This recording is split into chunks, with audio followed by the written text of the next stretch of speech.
Stepping into the broadcast booth. Witten retired with 1,100 catches and 12,000 plus yards, which led to this awesome moment. The Dallas Zoo tweeted, "Meet our newborn male giraffe calf named Witten."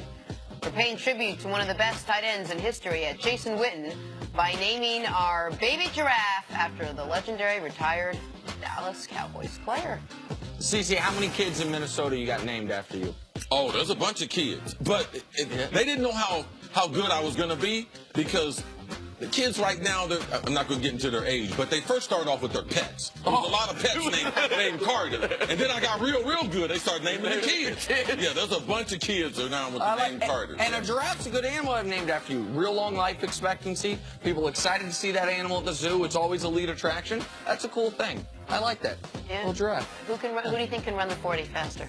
Witten or a giraffe? Oh, well, giraffe gonna beat almost everybody. Giraffe, once they get going, that's it. Man, they got to get him going, though. Now, Witten or had tortoise named after him? What is it, sloth? Street sloth? Then we got a competition. You better hope Jason's not watching. Jason, I think you're a fast runner, but you can't get me. Time for some stories to start your morning, brought to you by the unexpected energy of ExxonMobil. Last night, the Warriors won their 15th straight playoff home game. They were led by Draymond Green and his 19 points, 14 boards, 9 dimes, giving him a triple-double average for the entire second-round series.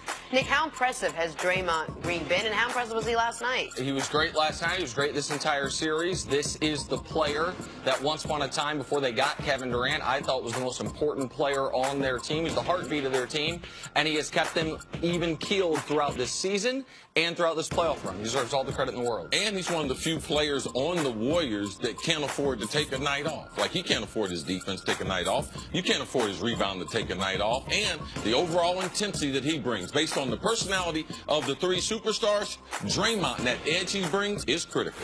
All right, the Jazz season came to an end last night. The phenomenal rookie Donovan Mitchell, who's been so fun to watch this postseason, he played well, scored 22 of his 24 points in the third quarter alone, but he had to leave last night's game in the fourth with a foot injury.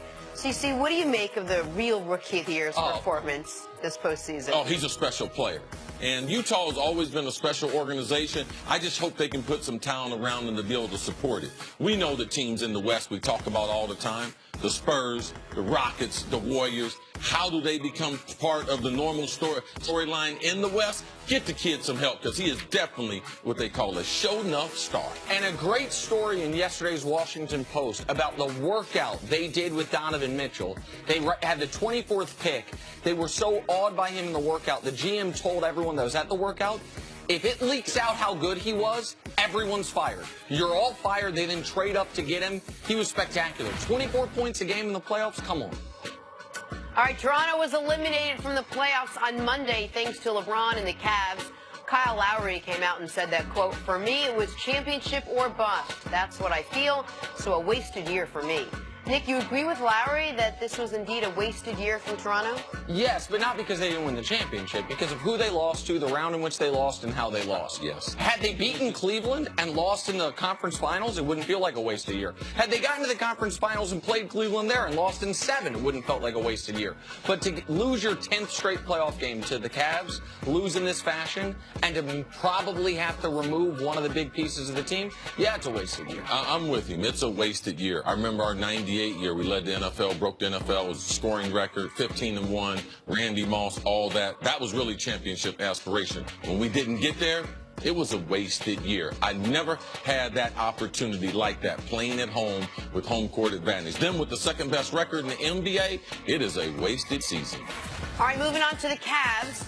Cleveland announced they will not be disciplining Rodney Hood for refusing to go into the game on Monday night. Nick, did the Cavs make the right call here? Given how Rodney handled it after the game, I think they did make the right call. He was evidently very conciliatory. He apologized to the players, the coach, and the GM directly, reaching out to them. He seems like he knows he made a mistake. So I think it was a terrible move by him, but he seemed to make the right decisions immediately following the game, so I don't think they needed to suspend him. I thought something like this was going to happen. You can't take a decision in the heat of the moment. We say on the sidelines, that being on the basketball court, on the sidelines, what you say NFL on the sideline. What we say in those moments of heated battle, don't take it personal. So I wouldn't have taken it personal. And given what Cleveland has gone through as a team in that locker room, Kevin Love, Tristan, it's easy to forgive a guy like him. I'd like to apply that to commercial breaks. Can we also apply that mantra to commercial breaks? No, we're not in the heat of battle, Jenna. Awesome. On to football. In my head, we are. Let's chat about number 3 overall pick, Sam Darnold. Jets CEO Christopher Johnson had high praise for the rookie quarterback. He said he, quote, honestly thinks they're going to look back 20 years from now and say this is the moment the Jets shifted into a new gear. Cece, what are reasonable expectations for Sam Darnold in his rookie year? Well, we want him to be the starter. And it becomes very important that that starter feels the support of the organization, not only from the beginning, but he's going to go through tough stretches. He's going to have bad games. He might have a bad month. But knowing that the organization thinks you're a special player, and now I need to get some help. Like, this is a team game. I need some help. I need Sam Darnold not getting hit. I need Sam Darnold developed a lot like Mark Sanchez early. I need the defense try to be dominant. I need an offense that is predicated around the running game. I need a couple weapons that he can be able to throw to. That's how you're able to set up a quarterback. Don't just keep having press conferences. Oh, I love this guy. Oh, I think this guy is going to be special. No guy is special when he gets hit. And quarterbacks we've seen, if you want to talk about stunning the growth of a young quarterback, you let him get sacked 60 times. David Carr. His rookie year. Like, that is not what they are built for. They're not used to it. And if the Jets, if they want to support him, that's what they need to do for Sam Darnold. And it'd be help if their number 1 receiving option gets his warrant situation cleaned up as well. Here's the deal.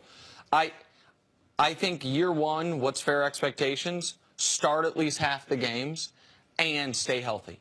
That's because we are learning. You cannot correlate how good a guy is in year 1 or how bad a guy is in year 1 with how he's going to be. You can correlate if he's not good enough to get on the field. I remember when the Jets spent a second-round pick on Christian Hackenberg. People love the pro potential of him coming out of Penn State. He's never gotten on the field. But I watched Jared Goff have one of, statistically speaking, the worst rookie years ever. Yes. And then what did the Rams do in year 2? They spent some money on a left tackle. They spent some money on some weapons. They trade for Sammy Watkins. They do a lot of things, and all of a sudden got some fresh thoughts in his head with Sean McVay taking over as the head coach. Absolutely. They do all these things, and he ascends like that. I've also seen a quarterback, not to pick on Dak, but in Dak in year 1 looked like a super-duper star. In year 2, regressed significantly. So what do I need to see from Sam Darnold? That he's good enough at some point to beat out Josh McCown. Like, that level, and what do I need from his teammates? The health thing is, you talk about the violence of pro football more than anyone I've ever met, probably because you're the person I'm closest to that dealt with the violence of pro football. Yeah, I'm still flinching. Right. The difference between what he was subjected to at USC or in high school and what he's about to be subjected to, the Jets need to give him every chance to ease into that. And I know there's no easing into the NFL, but that's the biggest key to his success, more so than his weapons offense. Jenna, you pointed out one of the keys when we had Sam Darnold in here, because we had the pleasure of being able to meet his family. His dad, behind the scenes, a very, very good football dad. He got emotional. We gave him the Hall of Fame tie. You know, he was crying and everything. But his mom, and his mom coming out here, and you being in New York, realizing he comes from a very, very stable home life. That's going to help him in New York City. I don't believe it's going to be too big. He was the next heir apparent star on USC's campus. And if you can be a star on that campus,